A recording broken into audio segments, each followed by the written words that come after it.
Sabe quando você abre o chuveiro bem pouquinho porque tá frio e ele não tá esquentando de jeito nenhum e aí fica aquele fiozinho de nada de água um pouquinho mais quente e você fica até com medo de queimar o resistor, mas é a única maneira possível de conseguir tomar um banho quente? Pois bem, a questão do Enem que nós vamos resolver hoje, ela é sobre instalação de chuveiros e ela vai usar esse conceito cotidiano e alguns outros que eu vou explicar para você aqui no vídeo. A questão pede para a gente instalar um disjuntor. E o que é um disjuntor, pessoal? Aqui está o nosso chuveiro, aqui tem um resistor, que a gente já sabe que é o responsável por aquecer e depois ele vai passar esse calor para a água. E o disjuntor, ele fica aqui e ele é um equipamento protetor, ele protege o chuveiro. Protege em que sentido? Quando for necessário, ele interrompe a passagem de corrente elétrica. O chuveiro está com defeito, ele está passando lá nele uma corrente elétrica maior do que deveria e ele vai queimar. O disjuntor para essa corrente para evitar um incêndio. Ele para diversas questões aí, ele vai proteger o funcionamento do aparelho e preservar a sua segurança. Só que para ele fazer isso de uma maneira adequada, precisa ser um valor específico lá em amperes de corrente elétrica para ativar o funcionamento dele, senão ele vai ficar desligando do nada, sem necessidade, ou então vai estar um valor lá perigoso que ele precisa desligar e ele não vai interromper a corrente elétrica. Então ele precisa ser bem regulado, e é por isso que tem esse cálculo aqui que o Enem pediu pra gente. No mais, ela vai falar aqui coisas de chuveiro pra gente. Temos aqui duas vazões possíveis, que é basicamente o quanto de água que vai sair do chuveiro por determinado tempo. Ou seja, se vai estar saindo mais ou menos água, aquele fluxo de água. E ele vai falar das temperaturas que o nosso chuveiro opera. Ele tem o morno, o quente e o super quente. E aí, para cada fluxo, a gente vai ter uma variação de temperatura em relação ao ambiente. Aqui é o que eu expliquei para vocês. Tudo bem de abrir o chuveiro um pouco no inverno, aí vai ter menos água, vai ter mais temperatura. Por quê? Só um adendo aqui, porque o resistor que vai estar aquecido. Quando a gente tem um fluxo menor de água, esse calor vai ser distribuído em uma quantidade menor de água, por isso vai ficar mais quente. Aí a questão fala pra gente que o nosso disjuntor tem que ter um valor imediatamente superior ao I máximo, só que tem que ser um múltiplo de 5. Ele é um múltiplo de 5 mais próximo da corrente máxima. A gente vai ter que calcular a corrente máxima que passa nesse chuveiro. Ou seja, ele vai ser mais alto que o I máximo também. É um múltiplo de 5 imediatamente mais alto do I máximo. E nós sabemos também que esse chuveiro vai ser ligado no 220 volt, que é uma diferença de potencial. Pensou em I máxima, pensou em diferença de potencial? A gente pensa no π, essa fórmula aqui da potência. A potência máxima vai ser quando? Vai ser quando a gente tiver a corrente máxima passando pelo aparelho. E calma que eu já vou te explicar quando que a gente vai ter a corrente máxima. Lembrando que a unidade de potência é joule por segundo. Ou seja, a potência máxima é a quantidade de energia elétrica que será transformada em energia térmica por determinado intervalo de tempo quando a gente tiver a I máxima. Aquilo que eu expliquei para vocês, o resistor é aquecido por energia elétrica e essa energia elétrica vai virar térmica, vai ter essa diferença de temperatura que aquece a água do chuveiro. A questão vai falar pra gente também o calor específico da água, que é 4,2 joules por grama Celsius. Isso significa o quê? Significa que para elevar em 1 grau 1 grama de água, a gente precisa de 4,2 joules, ok? E fala também a densidade da água, que é 1000 gramas por litro ou 10 a terceira gramas por litro. E aí pergunta qual que vai ser o disjuntor adequado. Com esses outros dados, a gente percebe o quê? A gente vai ter uma mudança de temperatura da água, mas sem mudar o estado físico. Essa mudança de temperatura, a gente já pensa no QMC ΔT ou o Q macete, que muitos de vocês falam.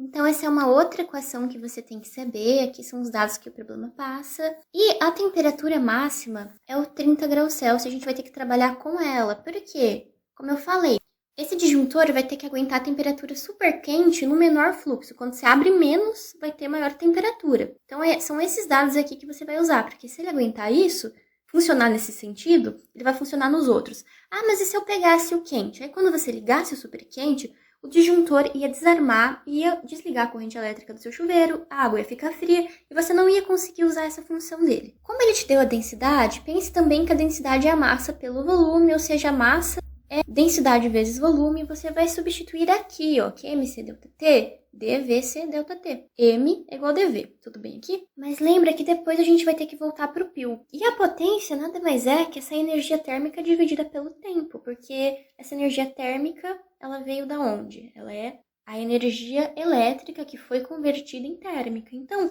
a gente pode calcular aqui a energia térmica.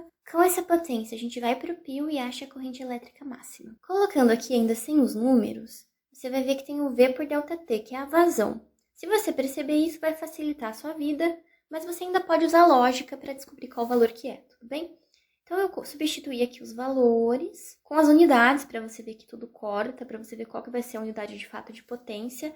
É um jeito de você ver se você está acertando, porque se você cortar a unidade e chegar numa coisa que não é o que você conhece, você sabe que você errou. Então, eu recomendo fazer isso aqui rapidinho. Então, a densidade, 10⁻³ grama por litro. A vazão, 3 litros por minuto, que é a menor aqui, como eu falei para vocês, com o chuveiro um pouquinho a água, que ele vai estar mais quente.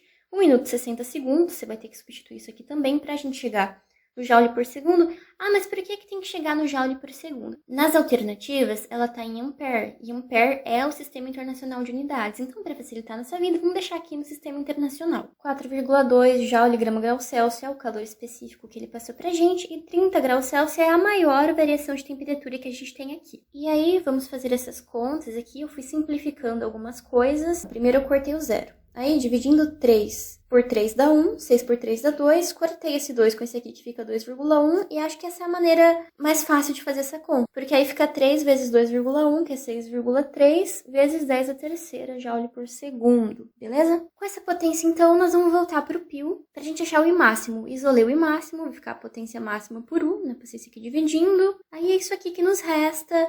Voltei os zeros para cortar e fazer a conta mais fácil. A nossa I máxima deu 28,64 joule por segundo, joule por coulomb, que são as unidades aqui da potência e do U. O volt, que é a diferença de potencial, é joule por coulomb, e joule por segundo é a potência, que é o watt. Como a gente sai disso? Copia o primeiro e multiplica pelo inverso do segundo. Isso vale para as unidades também. Aí eu vou cortar os joules, 28,64 coulomb por segundo, que é ampere. Então, a corrente máxima é 28,64 ampere. Indo para os múltiplos de 5, 5 vezes 5, 25. Mas está para baixo disso aqui, que eu preciso de um número imediatamente maior, um múltiplo que seja imediatamente maior. Então, 5 vezes 5, 25, 6 vezes 5, 30. Beleza. 7 vezes 5, 35. Já passou muito. Esse daqui é o mais próximo do 28, que está acima. Então, essa aqui é a nossa resposta, 30 ampere. Pessoal, essa é uma questão muito desafiadora. Tem muitos conceitos que você tem que pensar e articular. Tem a interpretação da tabela. Então, se você teve dúvida na hora que fez isso na sua prova, ou agora de olhar você não teve essas sacadas, é normal. Mas eu espero que esse meu vídeo te ajude. Então, para construir o seu conhecimento, conta pra mim no comentário se tem alguma coisa que você aprendeu nesse vídeo que não sabia, ou se tem alguma dúvida restante, que eu vou responder para vocês, tudo bem? Muito obrigada por assistir e eu espero ter te ajudado.